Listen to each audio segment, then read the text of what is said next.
La vie d'une femme de l'adolescence à la ménopause est rythmée chaque mois par le même événement, des pertes menstruelles. Tampons, serviettes hygiéniques ou petites coupes en silicone, ABE les a testés.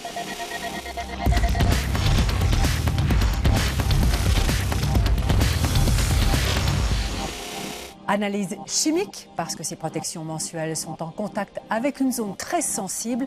Tests pratiques et conseils. Un à bon entendeur sans tabou ce soir.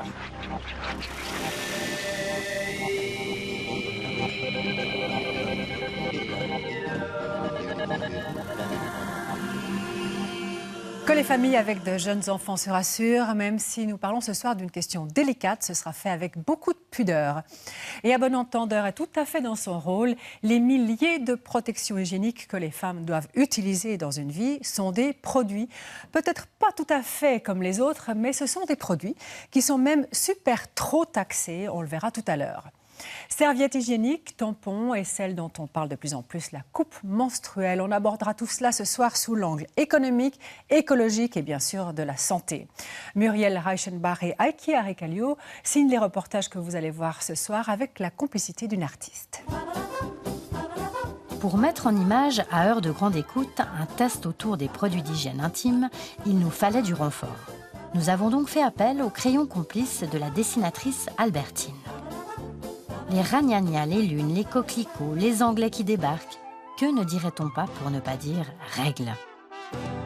En 2015, cet événement si naturel dans la vie d'une femme serait-il toujours un tabou? En mars dernier, le réseau social Instagram a provoqué la polémique en censurant cette photographie. Preuve qu'une tache de sang menstruel choque plus que la multitude d'images de femmes sexy publiées sur le net. Mais pourquoi les règles, ça nous gêne tant? T'as tes règles? Bah oui.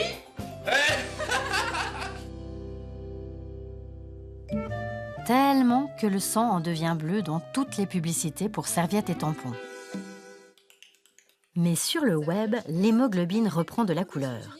Des blogueuses les plus populaires comme Natou ou Mademoiselle, aux simples youtubeuses, la parole se libère et on appelle un tampon un tampon. Les règles, c'est un moment nul dans la vie d'une femme. Pour vous donner une idée, c'est comme si vous viviez ça à chaque fois. Oh! Ah, dans un mois? Il suffit de regarder les publicités pour protection hygiénique pour se rendre compte du bonheur que ça nous procure. Moi, que j'ai mes règles, j'adore me suspendre à mon lit. Et puis j'adore coller cette serviette qui fait 2 fois ma tête au fond de mon slip. La jeune génération serait-elle sur le point de jeter tampons et serviettes aux oubliettes? Dans la panoplie de produits d'hygiène intime proposés aux femmes au moment des règles, une ancienne méthode semble revenir en force, la coupe menstruelle, aujourd'hui fabriquée en silicone médical, plus connue sous le nom de cup. Actuellement, on est dans une mode qui tend à l'écologie, qui tend à revenir à des choses naturelles, simples. Donc c'est vrai qu'en discutant avec mes collègues, on a vu qu'il nous semblait qu'il y avait de plus en plus de femmes, plutôt des jeunes femmes, qui nous parlent de ces coupes menstruelles. Donc il semble qu'il y ait un élan là-dessus. La cup! Et oui, j'ai opté pour la cup. Donc moi, j'utilise la cup depuis maintenant 1 an. On va l'introduire dans le vagin, en fait, en la pliant.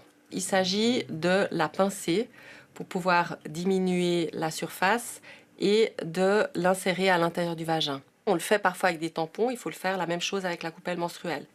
Une fois que c'est à l'intérieur du vagin, ça va se déplier. On va avoir un petit effet ventouse, donc ça va coller en fait sur le fond du col de l'utérus, ce qui explique que ça reste bien en place et que le sang va bien couler à l'intérieur. Après, quand il s'agit de l'enlever, vous avez un embout ici qui sert à tirer. Si ça ne suffit pas de tirer comme ça, allez un tout petit peu plus au fond avec les doigts, pincez, ôtez l'effet ventouse et la coupe saute comme ça. Elle va être remplie de sang. Et bien directement, on peut verser le sang dans les toilettes, refermer et remettre la coupelle en place. Je l'ai utilisé, je suis susceptible de l'utiliser encore. J'ai d'autres collègues aussi qui ont pu la tester. Non, non, non, elle ne va pas déborder ta cup. Il faut essayer, s'approprier l'outil, voir si vraiment ça convient. Peut-être ce sera possible une fois parce que c'est des règles où on se sent tout à fait à l'aise d'utiliser la coupe menstruelle. Peut-être ce ne sera pas possible une autre fois parce qu'on est un peu stressé. Ça ne veut pas dire que parce qu'on n'a pas pu la mettre en place une fois, on ne pourra pas le faire une autre fois. Une fois mise en place, la coupe menstruelle ne se sent plus. Si elle provoque une gêne, c'est qu'elle n'est pas placée correctement ou que son embout doit être raccourci. Cette gêne peut être arrangée avec un petit coup de ciseau. Ce qui peut poser problème aux femmes, c'est de s'habituer à mettre les doigts dans le vagin. C'est pas quelque chose qu'elles ont forcément eu l'habitude de faire, c'est pas quelque chose qu'on apprend comme ça. Donc ça peut freiner certaines femmes. Si tu ne te vois pas glisser tes doigts à l'oreille de ton vagin pour la placer ou la retirer, oublie la cup. Ce qui peut également freiner certaines femmes, c'est l'obligation de stériliser la coupe menstruelle au moins une fois en début de cycle. Et comme avec les tampons, la nécessité de se laver les mains avant usage. Les principaux avantages de la coupe menstruelle, c'est qu'elle est écologique. On peut utiliser la même coupe pendant les années, il n'y aura pas de déchets. Et puis, elle est aussi économique, puisqu'on l'achète une fois, c'est un certain prix à l'achat. Mais quand on fait les comparaisons avec le prix des serviettes hygiéniques ou avec les tampons, sur le nombre d'années qu'on peut utiliser la coupe menstruelle, il n'y a vraiment aucune comparaison possible. C'est vraiment très, très économique.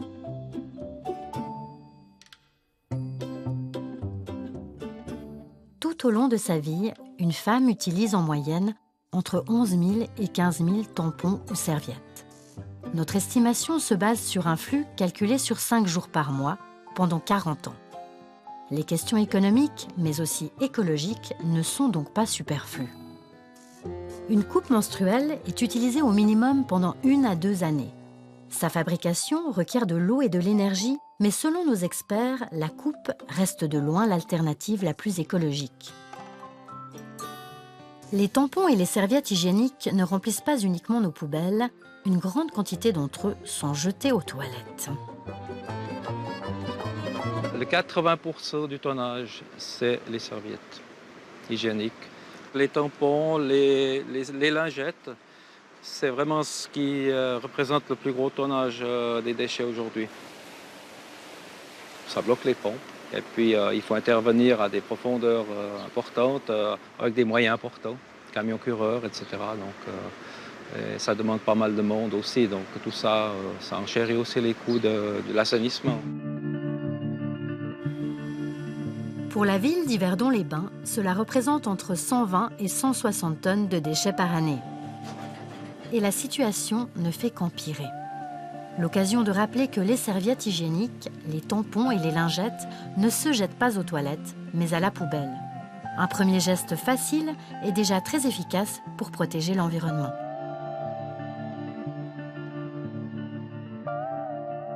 Et même si vous lisez l'indication biodégradable sur le paquet, visez la poubelle parce que rien n'est biodégradable en quelques heures. Du point de vue écologique, à première vue, c'est la cup qui remporte la palme. Point de vue économique aussi, une coupe menstruelle coûte entre 25 et 50 francs pour les petites tailles, à renouveler chaque année ou chaque 2 ans. Mais comme il ne s'agit pas ici d'en vanter les mérites sans se poser de questions, c'est vous qui allez nous éclairer. Marion Belli, bonsoir. Bonsoir, madame. Vous êtes gynécologue installée au centre médico-chirurgical Nérissa à Neuchâtel, un centre qui est pluridisciplinaire dans l'obstétrique et la gynécologie. Merci d'avoir accepté notre invitation. Cette COP, est-ce qu'on vous la demande souvent d'abord ? On me la demande, c'est surtout les jeunes femmes qui me la demandent. Et puis moi, j'en parle aussi volontairement parce que c'est vrai, elle ne change pas le pH ni la flore vaginale. Donc ça, c'est important. Mais est-ce qu'il y a des risques? On se pose quand même la question parce que finalement, le sang stagne de longues heures durant pendant la journée ou la nuit. Oui. Il n'y a pas plus de risque qu'avec un tampon, par exemple. On sait que le tiers de ce qu'absorbe un tampon, c'est des sécrétions vaginales. Donc, au contraire, la cup, elle cause, entre guillemets, moins d'infections ou elle est moins irritante que le tampon. Ah ouais, ça c'est important. Est-ce qu'il y a des contre-indications, par exemple, des circonstances dans lesquelles il ne faudrait absolument pas mettre de cup? Oui, alors la contre-indication la plus importante, c'est pendant le postpartum, donc pendant les saignements après un accouchement. Là, c'est contre-indiqué, comme le tampon d'ailleurs, et puis également pendant une infection. Pendant une infection, évidemment, voilà. Alors, parlons quand même des nécessités hygiéniques. Est-ce qu'il faut se désinfecter les mains peut-être à chaque fois qu'on la réinsère? On a vu comment on le fait. Alors, il ne faut pas se désinfecter les mains, il faut se les laver.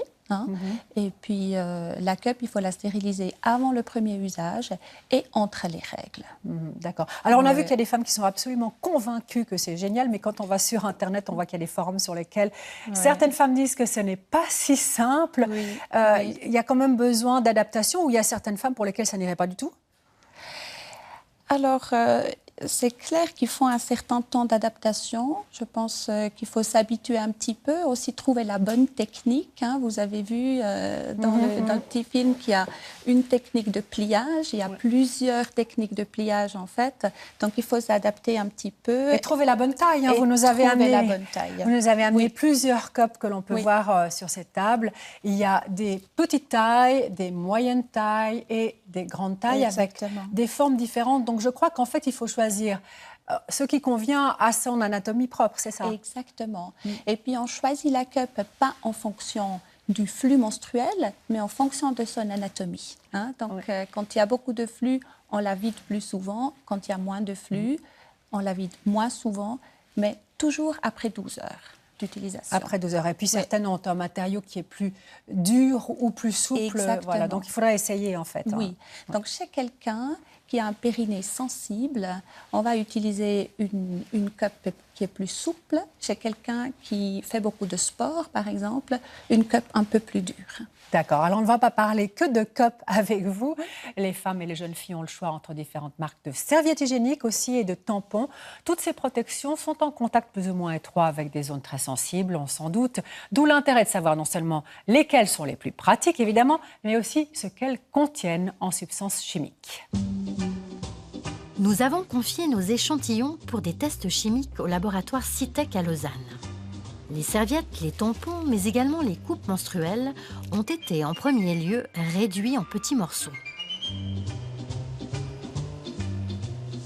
Ce sont d'abord les résidus de chlore, utilisés pour blanchir les fibres des tampons et des serviettes, qui vont être recherchés au moyen d'un dosage colorimétrique.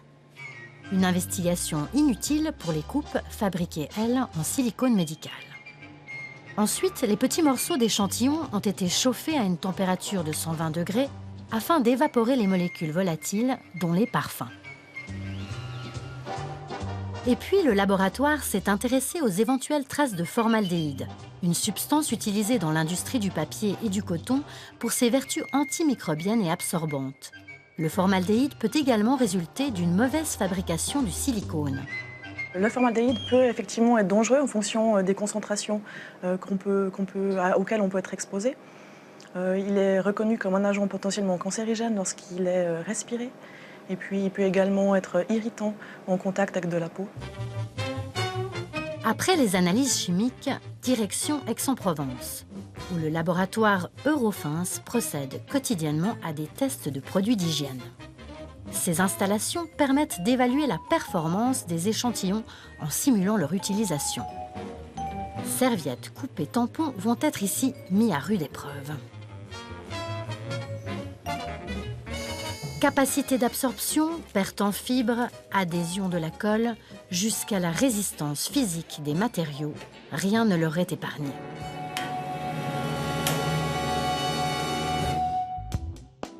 Place maintenant à la synthèse de nos résultats chimiques et pratiques. On commence par la catégorie serviettes. Avec la Always Ultra Normal Plus. Bien que sa performance soit intéressante, en particulier lorsqu'il s'agit de protection contre l'humidité, la serviette Always contient non seulement des traces de formaldéhyde, mais aussi des parfums qui peuvent se révéler irritants. La serviette Siempre Ultra, dont les performances sont tout à fait intéressantes en termes d'absorption et de protection contre l'humidité, est toutefois celle qui contient le plus de chlore actif. Elle est susceptible également de provoquer des irritations de la peau. Les performances de la serviette M-Budget sont jugées moyennes. L'absorption et la protection contre l'humidité peuvent être améliorées. De plus, il s'agit ici de la serviette qui contient les traces les plus importantes de formaldéhyde. Quelques traces de cette substance ont également été détectées dans la serviette Coq Prix Garantie, dont les performances en termes d'absorption et de protection contre l'humidité pourrait être améliorée.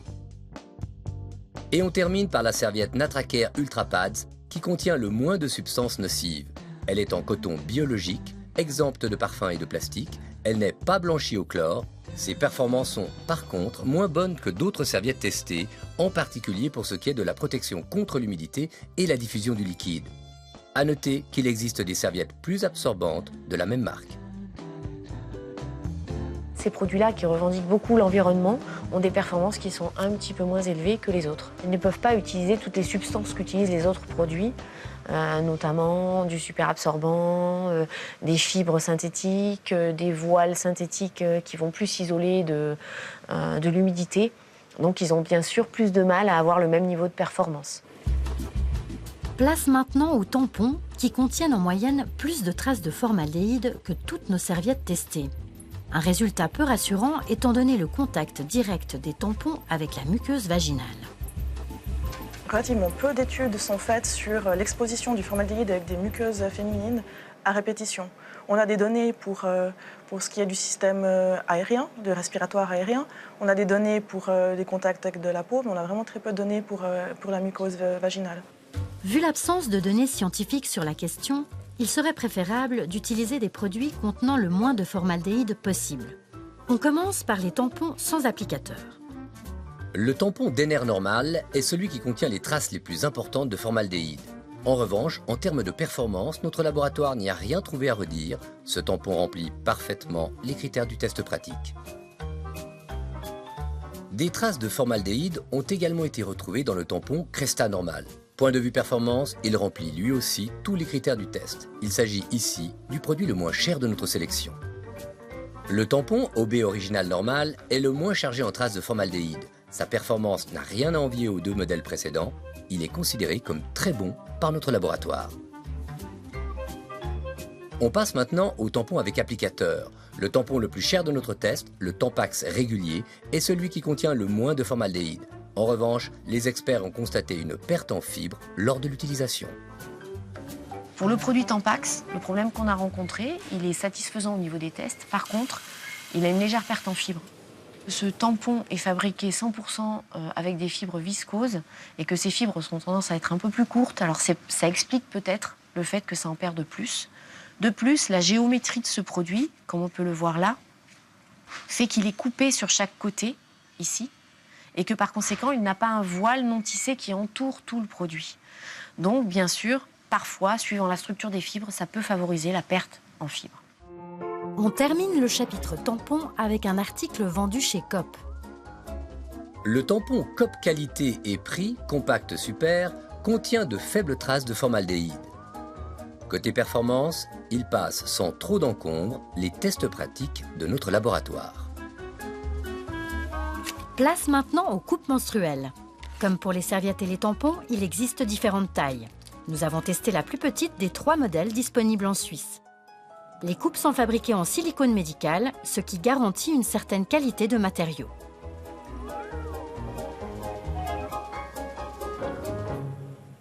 Les silicones de qualité médicale ne contiennent pas de phtalate ni de bisphénol A et puis sont produits dans un environnement contrôlé.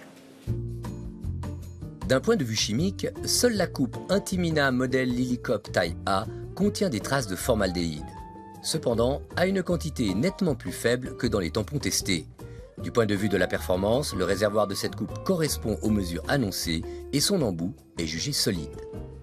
Le modèle Intimina testé est rose. Le laboratoire n'a pas recherché l'origine du colorant, mais nos experts conseillent de privilégier plutôt un produit non coloré afin d'éviter les risques de contact avec des substances nocives. Aucune trace de formaldéhyde n'a été détectée dans la The Divacop modèle 1. Elle remplit parfaitement les critères du test pratique. C'est cependant la coupe la plus chère de notre sélection. La Mooncop taille B répond parfaitement à tous nos critères de test. Elle ne contient aucune trace de formaldéhyde. Son réservoir correspond aux mesures annoncées. De plus, c'est la coupe la moins chère de notre test. Par comparaison aux quantités de formaldéhyde qu'on a retrouvées dans les tampons et les serviettes hygiéniques, les coupes menstruelles semblent effectivement être une bonne alternative. Autant sur le plan des analyses chimiques que sur celui des performances, les coupes menstruelles remportent bien des suffrages. Reste qu'il s'agit ici d'un produit sur lequel nous n'avons encore que peu de recul. Quelle est la réelle incidence de toutes ces traces de formaldéhyde que le laboratoire a trouvées dans des serviettes hygiéniques ou des tampons? Difficile de répondre puisqu'il y a très peu d'études, on l'a entendu, mais on sait que cette substance est reconnue comme cancérigène à des doses plus importantes. Et comme on ne peut pas exclure que les traces agissent sur la santé, donc autant ne pas s'y exposer du tout. Marion Belli, merci d'être restée avec nous. Au rayon des serviettes hygiéniques, on a vu dans le test que certaines contiennent du parfum. Est-ce que vous avez pu observer des réactions type allergie ou irritation? Effectivement, je vois beaucoup d'irritation et je pense qu'il faut éviter les serviettes avec du parfum, avec du plastique et puis si on peut, entre les règles, ne pas en utiliser. D'accord, c'est assez clair. Ouais. Dans les tampons, on a vu aussi, le laboratoire a décelé une perte en fibres, en tout cas pour l'un d'eux, qui est le Tampax régulier. Là aussi, quelles conséquences est-ce que vous avez pu observer? Ça présente un risque, ces pertes en fibres? Légères. Hein, mais... Alors, comme on a vu, c'est très peu étudié. Hein, mais ce que j'observe, moi, à la consultation, c'est qu'il y a quand même beaucoup d'irritations, brûlures, démangeaisons, infections à répétition.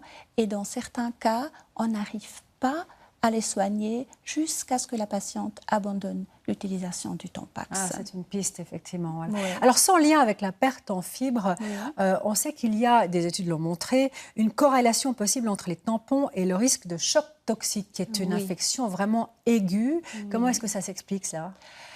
Alors, d'abord, il faut peut-être préciser que le syndrome du choc toxique peut arriver chez l'homme, chez l'enfant, chez la femme. Et ce n'est pas que lié au tampon, en fait. Effectivement, ce n'est pas que lié au tampon.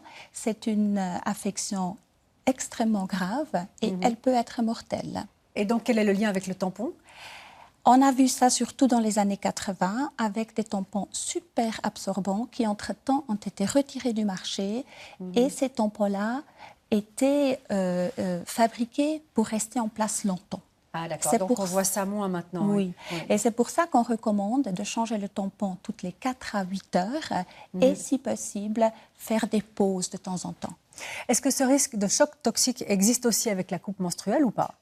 Ce risque n'a jamais été décrit lors de l'utilisation d'une coupe menstruelle. Mais théoriquement, il est quand même possible. Donc d'où quand même le conseil d'observer une bonne hygiène des mains et de la vider régulièrement. Conseil important pour les femmes qui voudraient se lancer, parce qu'on a vu qu'il y en a 2 de ces coupes menstruelles qui ne contiennent pas du tout de traces de formaldéhyde. Et là, c'est peut-être d'autant plus recommandable. Merci beaucoup pour ces explications. De rien. Bonne soirée à vous. Merci.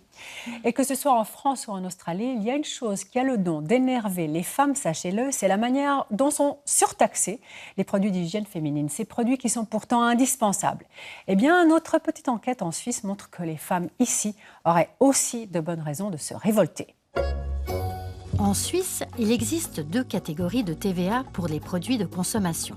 Ceux taxés à 8%, le taux normal, et puis ceux considérés comme des produits de première nécessité, soumis à un taux réduit de 2,5%. Mais si on y regarde d'un peu plus près, cet inventaire nous réserve quelques surprises. Les serviettes hygiéniques, les tampons, comme d'ailleurs le papier toilette et le savon, sont taxés à 8% au même titre que les cigarettes ou l'alcool. Un constat qui a laissé pantois le conseiller national Jacques-André Maire.